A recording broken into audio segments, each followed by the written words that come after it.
Good evening, I'm Bill Moyers.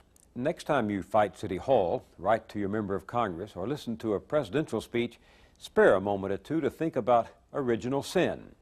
There's an intimate connection between human depravity and government power, or at least that's what the early Christian thinkers believed. Tonight I'll talk with a historian of religion about how church and state have interpreted and depended upon the old story of the man, the woman, and the snake in the grass. Join me for part one of a conversation with Elaine Pagels.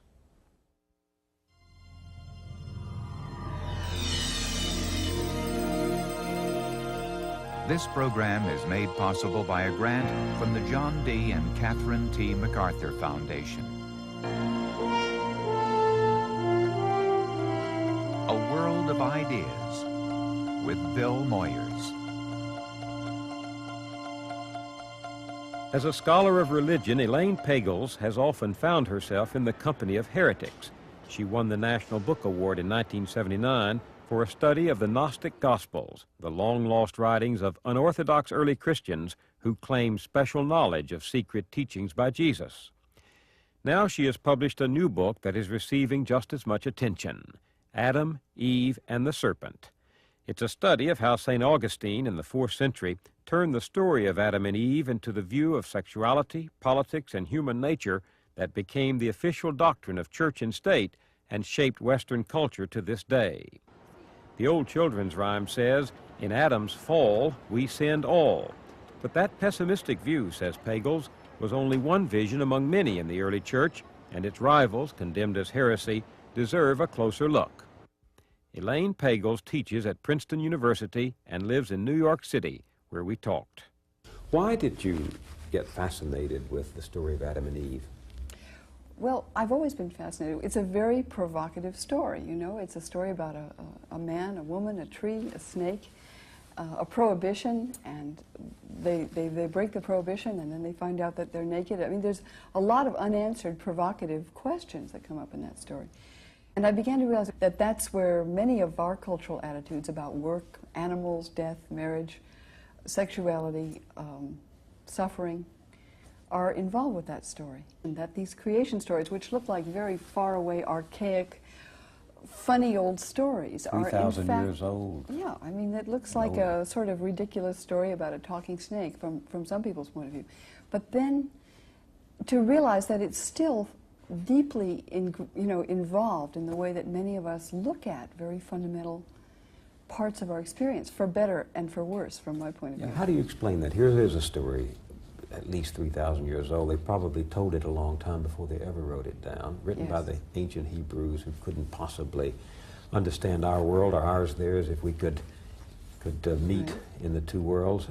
It has became such a dominant primary force in the self-consciousness of the West. How do you explain that? One of the things that struck me, that surprised me, when I began to work on this story, was to see the way that in the ancient world, there was a message. There were many messages in that story, but one of the messages in that story is that God made Adam in his own image, and Adam in Hebrew meant a human being. And the statement that every human being is made in God's image, I think, proved to be explosively powerful in the Roman Empire. Because in that kind of world, 3/4 of the people were either slaves or descended from slaves, and were legally not people, not human. And one man in the whole society was said to be made in the God's image. That was the emperor. And therefore you must obey him. But to say that every man, every woman, every slave, every child was equally made in the image of God as the emperor, and therefore of kind of ultimate value, was a powerful, radical, dramatic, and extraordinary statement. And I think that's one of the reasons that this story caught on. Not only did it catch on, it held on. All men are created equal. Take the Declaration of Independence. The idea was there, even though you can't prove that. Nobody really believed slaves were equal. It was a powerful and revolutionary hold on the American imagination. It was, and in the ancient times, when Jews and Christians used that story, they never imagined that you could make a political or social reality out of it. They thought, well, in God's kingdom and before God, in the hereafter. Right, somehow, that before God, it was an extraordinary statement, even that, to say that all people were made in his image. But it's only, as you say, much later, maybe 1600, 1900 years later, that people imagined it as a political vision. This tradition gave us a profound sense of our own individual worth, our own dignity as, Yes. as men and women made in the image of God. The other side of it is it did something else. I mean, in the time before the Christian church, in ancient Egypt, ancient Greece, ancient Rome, they celebrated eros, sexual love, Yes. as divine. They didn't have the inhibitions, they didn't have the negative, pessimistic view of it that came to us through the Adam and Eve story. Well, you say came to us, you know, and I think who's the us? Because if you look at the way many Jews read it, and still do, there's nothing negative about sexuality in the Adam and Eve story. It's a story about blessing, right?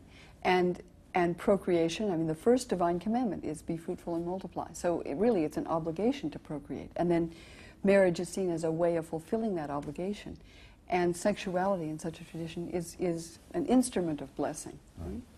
But when you say us and then you say Christian tradition, I think it's very true that for most Christians, for many Christians, we get it read through 2,000 years of interpretation, and especially the last 1,600 years since St. Augustine, read with a very negative view of sexuality. And why did he put this, to use the modern term of my business, why did he spin the story this way? It would be unfair to say he was the first. I mean, there are strains in Jewish tradition that see the sexual impulse as part of what they call the evil impulse. I mean, there are Jewish sources that do that. They weren't alone in the ancient world. I mean, a lot of other people were highly suspicious of these passions that overtake the mind.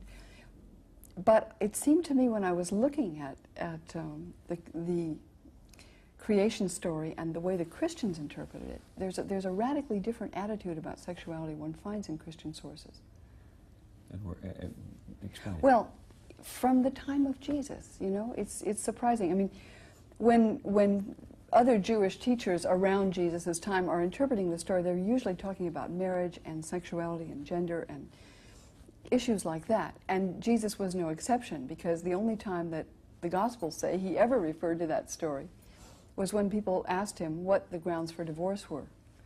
And he said, haven't you heard that in the beginning God made them male and female and said, for this cause a man shall leave his father and mother and be joined to his wife? And then he adds these words, what God has joined together, let no one separate. You know, that's Matthew 19.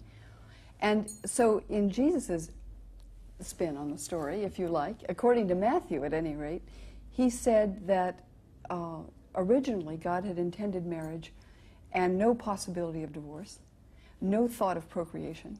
And then Jesus goes on in Matthew to say that those who make themselves eunuchs or castrate themselves, in effect, for the sake of the kingdom of God, are even more blessed. So there's an odd, striking, challenging difference in the way that Jesus is said to have used that story. So many of the church fathers refer to sexual activity as, you know, as repugnant, as filthy, unseemly. This idea took over very quickly in the first 200-300 years after Christ about Yes. sex. You know, I was struck because having been sort of nominally raised in Protestant tradition, I was always sort of brought up with this attitude that Christianity affirms the world. Yeah. You know, God made the world and it was good, It's and good. sexuality, all that. But when you look at the early Christian movement, it's striking how negative, in what negative terms many of them talk about sexuality. Why? Why did that Well, happen? I was curious about that, and also curious about why a movement that negative would be so successful. Those are the questions I started with. I think it had to do with another element of the Christian message, which was taken out of that story too. And that's a message about human freedom. There's a statement there that God made these human pair in his image, and it was taken to mean that they were given moral freedom. And the capacity to make moral choices was enormously valued. Even choosing to disobey God is a moral choice. But also choosing to transcend passion. That is, the choice to say no to natural instincts. I mean, in the movement that Jesus and Paul initiated, for many, celibacy was considered to be a preferable life, if not the only life. And one, for the sake of the kingdom of God, was a good choice. And it wasn't so much that the passions were evil, I think. Certainly you don't see that in in the sayings of Jesus or Paul, but that other things were more important.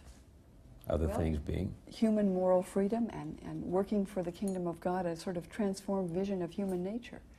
And it had to do, as I began to see it, with human nature that was not bound to the old structures of the family or the society.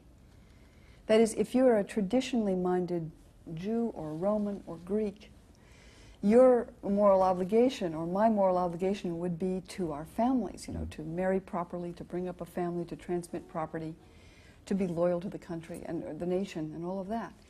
And Jesus' message in many ways was radical, you know, leave your family. Follow your me. Wife, husband, children, father and mother, you know, follow me. It's a very radical message. One senses a kind of urgency, a conviction that the kingdom of God is coming. One has to radically transform human life.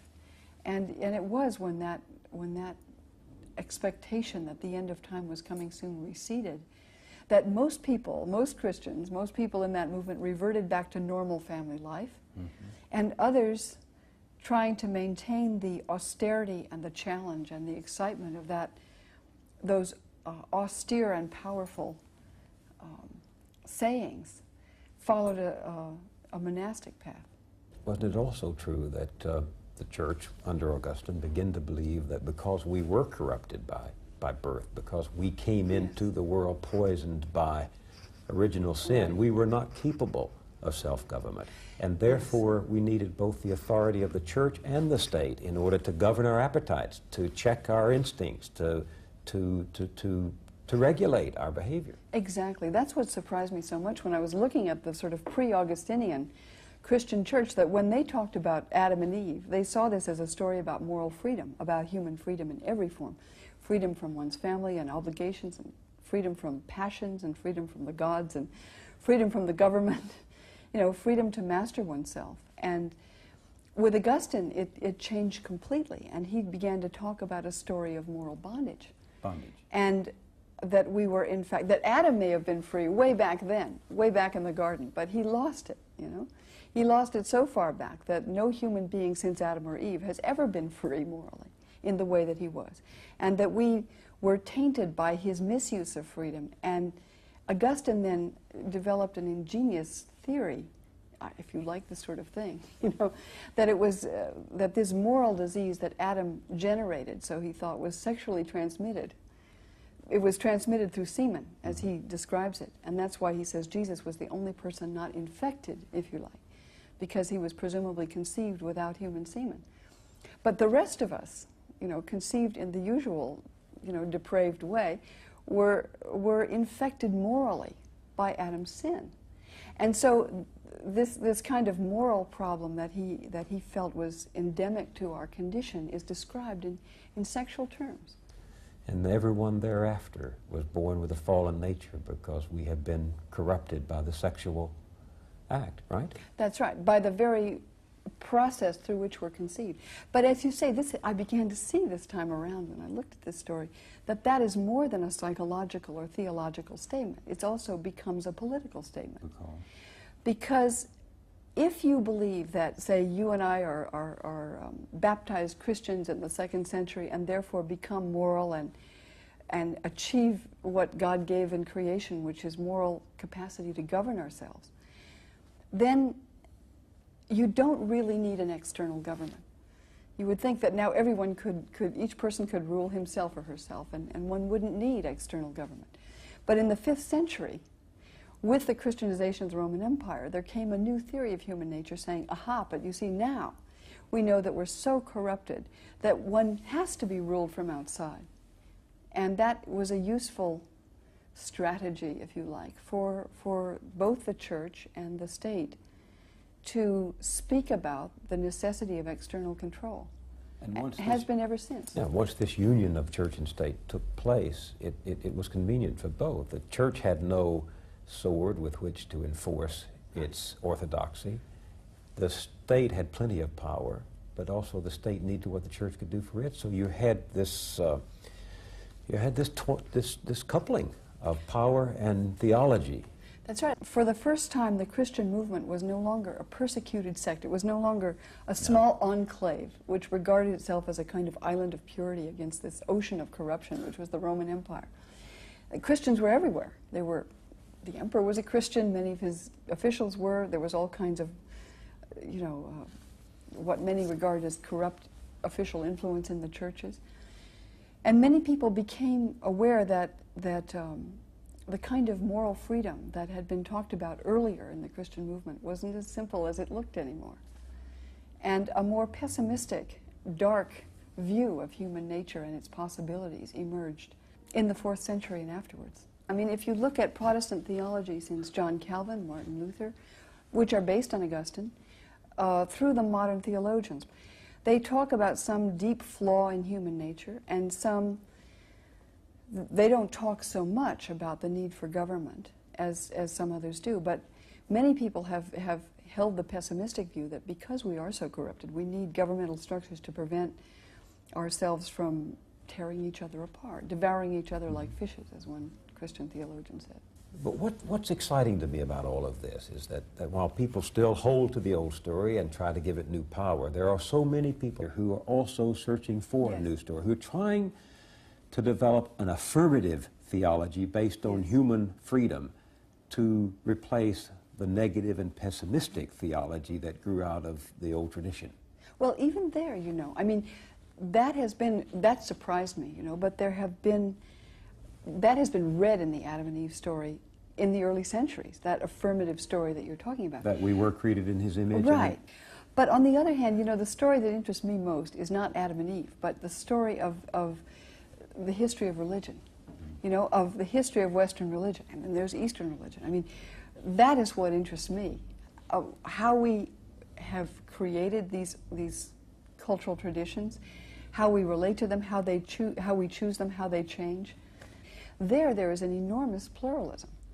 There's an enormous range. I mean, most people, when they think of religion, think of whatever they were brought up with or not brought up with, I mean, looking at the exploration of the study of religion, whether it's Buddhism, Hinduism, Islam, tribal religions, whatever, opens up a human range which is far more exciting than any of them taken separately. What does it say about us, this story of religion?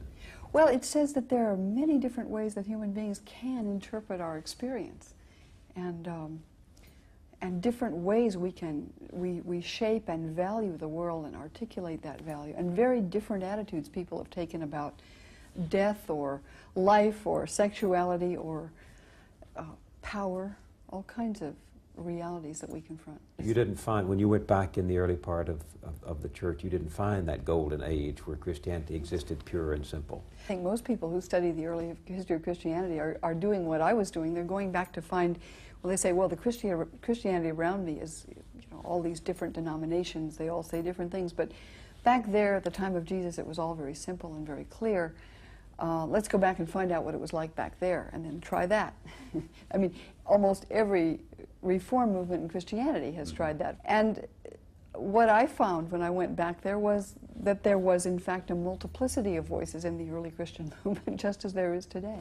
In fact, it was very complex and multifaceted, and then I became fascinated with that. But what the beliefs are doesn't interest me as much as the kind of issues that are raised, and simply that people engage in some way with these fundamental questions about how do you look at human nature, how do you understand our position in the universe. But what do you see happening in our own culture? We've all heard the voices of the last several years, the conflicts within Christianity. It seems that religion is influencing our politics in ways that I would never have imagined it would have done. Do you find that? Well, it does. In fact, when I was working on this, on second and first century Christianity, I realized how deeply, these religious traditions are embedded in the structure, the very structure of our political life and our institutions and our attitudes Even about today. human nature. Even today. Oh, yes, absolutely. Give me some examples of that. Well, the way we think about choices that people make, the way we think about morality and who makes a moral judgment. I mean, for example, the way people today talk about abortion, whether a politician thinks, for example, that every person has a right to make a choice about abortion and will probably make a reasonable, decent, moral choice given a difficult option, or others who believe that that decision must be taken out of the hands of the majority of people because they will abuse it. Whether people assume that that those who are traditionally enemies, like the Soviet Union, can be trusted to make judgments about their society. Whether we think that people who've been traditionally enemies only make decisions in a Machiavellian way to trick us into letting down our national defenses, or whether in fact they may actually be changing priorities. These have to do with basic attitudes we have about whether human nature is essentially depraved and must be restrained, or whether it can be trusted, whether we follow the sort of liberal, optimistic point of view that's expressed, say, by Thomas Jefferson and institutionalized in some of our governmental structures. When I watched the debate between George Bush and Michael Dukakis during the campaign, and they talked about abortion, it was very clear they were expressing two different versions of the Christian Judeo tradition. Yes. George Bush saying, no, this is a matter that people can't be trusted, that women can't be trusted, and Dukakis saying it's a moral choice women must be trusted to make. And I thought, there's the old conflict in Christianity. Yes, that's what I mean, that our traditions are really pluralistic, and they have multiple possibilities within them.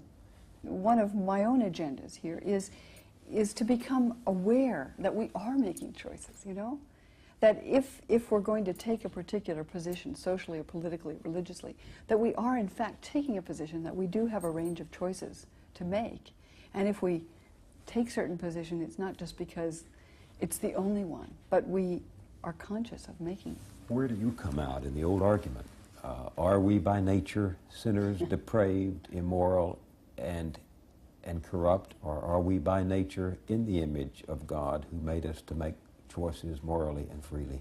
Well, I'm gonna waffle on that because what I find fascinating is that issue and the way it's polarized. I mean, the way that people keep arguing that question, I think it's because it's a fundamental question, and at certain times, each of those seems more valid than it does at others. I mean, if you ask in a certain situation, like look at some of the aftermath of the Second World War, I mean, you would say human nature is essentially corrupt. In another circumstance, one would come up with a very different point of view. I mean, I think both are true. That human beings are corrupt and human beings are moral. Yeah, but you see, it's not as simple as either of you would claim. I still prefer Milton's description of Adam and Eve as the story of man's first disobedience. I don't know why I prefer that story. I guess I prefer it more than I want to believe that we are by nature corrupt. But that wasn't... You do want to believe that? I do not want to believe that we are by nature corrupt, because I believe we are limited creatures, but I do not believe we're evil creatures. And you can carry Augustine to the point of evil in a way that I think undermines the human dignity. So I don't want to believe that. I don't believe it. But I do find there's something about our need to disobey and our act of will that defies God that is very endemic to being a human being. Yes, that's why I said I have to take both. It's like one side or the other. It doesn't make up anything like an adequate human psychology. I mean, there's so much in Augustine. He was an extraordinarily sensitive psychologist. I mean, he observed human nature in a way that was powerful and very compelling. But do you consider yourself religious? Yes, kind of incorrigibly. I mean, it just kind of naturally, Not Augustinian. No, I'm afraid not Augustinian. No, I mean incorrigibly. He said you couldn't change once you're sin. Well, no, I sort of think of it sometimes as like a taste for music. I mean, there are people who can take music or leave it, and there are other people who just love it and they can't really live without it. And I find religion is that way for me, although my background was not particularly religious. It was kind of, liberal, ex-Protestant. But I do love to engage the history of religion. But you do say in the last paragraph, in fact, that one thing you came away with was the new recognition of the spiritual dimension in our human experience. Yes, that is what I couldn't stay away from. I mean, that's what fascinates me, is looking at how people deal with a spiritual dimension in their life, how they image it, how they argue about it. You see what I mean? I mean, that they engage it, that I engage it, is the most interesting thing to me about this work. It's not only for people who are explicitly religious, but for people who are not. It's an exploration of how human beings think, how cultures develop, how societies articulate their values. I mean, for both people who are religious and people who are not, I find the study of religion enormously exciting, and precisely at a time when many people are no longer traditionally religious. One can look at these traditions with very new eyes. We will continue this conversation tomorrow night when Elaine Pagels talks about what the story of Adam and Eve has taught her about being a woman and about suffering. I'm Bill Moyers.